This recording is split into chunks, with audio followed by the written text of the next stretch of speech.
TRS నాయకులు అభివృద్ధిని పక్కన పెట్టి అక్రమ కేసులపై దృష్టి పెడుతున్నారని మాజీ మంత్రి గంగుల విమర్శించారు. కౌశిక్ రెడ్డి కేసును సీఐడీకి ఎందుకు అప్పగించారో చెప్పాలని ప్రశ్నించారు. మత మార్పిడి ఆరోపణలు ఎక్కడా చేయలేదని, అయినా నిరాధార కేసు నమోదు చేశారని మండిపడ్డారు. ఎమ్మెల్యేలను వేధించే ప్రభుత్వానికి డీజీపీ మద్దతివ్వకూడదన్నారు. ప్రజాస్వామ్య హక్కులను గౌరవించాలని సూచించారు. శాసనసభ్యుని ఒక దోషిగా చూడడము, హరాస్మెంట్ చేసుడు అనేది ఫస్ట్ టైం మేము చూడడం జరుగుతుంది.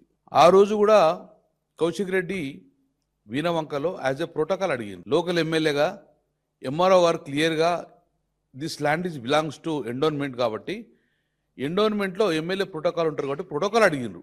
సో ప్రోటోకాల్ అడిగి సమ్మక్క సారథి ప్రోటోకాల్ అడిగి గుడి దగ్గరకు పోతే చాలా భయంకరంగా పోలీస్ ప్రొటెక్షన్ పెట్టుకొని ఎమ్మెల్యేని కూడా చూడకుండా, ఎమ్మెల్యే ఫ్యామిలీని చూడకుండా రావడం జరిగింది. ఆ రోజు క్లియర్గా కొన్ని అలిగేషన్స్ కౌశిక్ రెడ్డి మీద వేసి కేసు కూడా పెట్టడం జరిగింది. ఏం అలిగేషన్ చేశారు? అక్కడ ఉన్న సిపి గారు మత మార్పిడి చేస్తున్నాడని అన్నాడు అని చెప్పేసి తెలంగాణ ఐపీఎస్ ఆఫీసర్స్ అతని కౌశిక్ రెడ్డి మీద ఒక ఆరోపణ చేశారు. ఇది చాలా శుద్ధ అబద్ధం. మేము కూడా ఖండించడం జరిగింది. ఆ రోజు ఏ రోజు కూడా ఐపీఎస్ ఆఫీసర్ సిపి గారు మత మార్పిడి పాల్పడుతుందని చెప్పి మా కౌశిక్ రెడ్డి ఎక్కడ అనలేదు. దీనికి డెఫినెట్గా మేము అందరం దానికి సిద్ధంగా ఉంటాం. దాని మీద బేస్ చేసుకొని నోటీస్ ఇవ్వడం జరిగింది. సో ఈ రోజు మళ్ళీ దాన్ని సిఐడికి అప్పయిపోవడం జరిగింది. ప్రభుత్వాన్ని మేము సూటిగా ప్రశ్నిస్తున్నాం. ఇందులో సిఐడికి అప్పయిపోవడం అవసరం ఏమున్నది?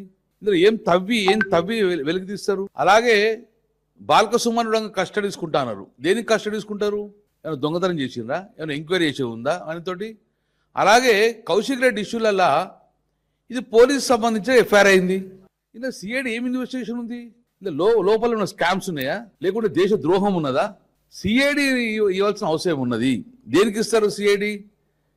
లోపల అంతర్గతంగా ఒక మర్డర్ కేసు కానీ ఒక ఇంటర్నేషనల్ డెకాయిడ్ సీట్ వస్తే గిట్ట దాని ఇన్వెస్టిగేషన్ కోసం సిఐడి ఇస్తారు. ఒక ఎమ్మెల్యే మీద సిఐడి ఇన్వెస్టిగేషన్ ఏం జరుగుతుంది అని అంటాను.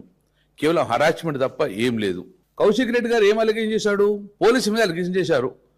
మమ్మల్ని అక్కడున్న ఏసీపీ గారు కానీ సిఐ గారు కానీ నన్ను పోకుండా అడ్డుకున్నారు.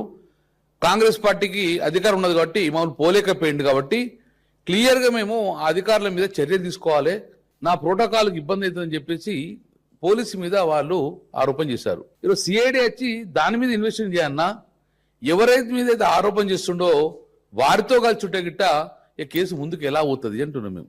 ఎవరి మీద అయితే ఆరోపణ చేస్తుండో వారితో కలిసి సిఐడి అధికారులు చేస్తే కేసు ఎలా ట్రాన్స్పరెన్సీగా జరుగుతుంది కాబట్టి సో ఇప్పటికైనా ఒక ఎమ్మెల్యే మీద చేసిన ఆరోపణలు నన్ను ప్రోటోకాల్ లేకుండా ఆపేసాను కాబట్టి నా యొక్క పరువుకు భంగం కల్పించారు కాబట్టి దాని మీద చర్యలు తీసుకోవాలని చెప్పి క్లియర్గా చెప్పడం జరిగింది. దాని మీద మాకు న్యాయం చేయమని చెప్పి కౌశిక్ రెడ్డి అడిగితే ఈరోజు సిఐడి ఆఫీసర్ పెట్టుకొని ఇంకా ఎక్కువ హరాస్మెంట్ చేసుకొని డెఫినెట్గా ఒక పకడ్బందీ ప్రణాళికతోటి ఎట్టి పరిస్థితుల్లో కౌశిక్ రెడ్డిని లోపల వేయాలనే ఉద్దేశంతో జరిగే కుట్రలో భాగంగానే మేము అవసరం కాబట్టి ఇప్పటికైనా డీజీపీ గారు శివరెడ్డి గారు ఎమ్మెల్యేలను ఇలాంటి